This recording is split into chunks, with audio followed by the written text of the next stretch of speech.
So for people who don't know me, I guess my claim to fame was the publisher and editor of Ozone magazine. Published Ozone for 8 years, monthly.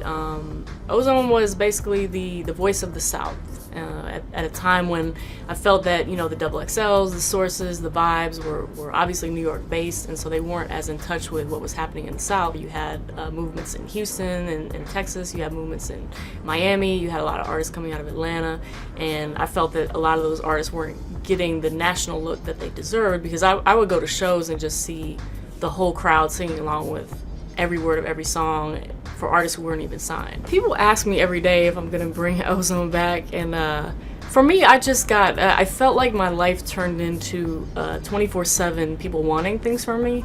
So, you know, everywhere you go, there's a demo, they want you to cover this, there's a clothing line. It just got really overwhelming. Initially it was going to be a hiatus, and then it just turned into like, is it necessary now? Because there's so many other avenues now for artists to reach people directly. I felt like our purpose at the time was to allow the artists to speak directly to the people without really being too much of a middleman, adding too much of our own opinions in there.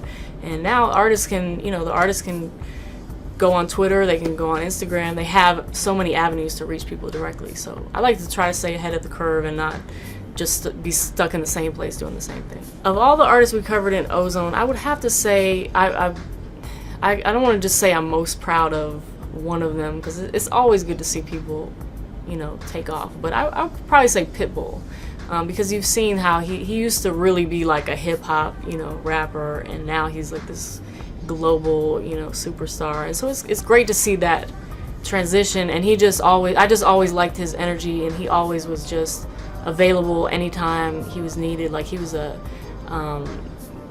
one of the first interviews we did, I was scheduled to interview someone different, and his manager happened to be in the same building, and the artist didn't show up, and so Pitbull was just there, and I said, well, do you want to do an interview? And so I ended up interviewing him and doing this great photo shoot. And so those are the reasons why artists become successful, because they're the ones that are, you know, they're the hustlers, they're available, and they're willing to do whatever they need to do to get on.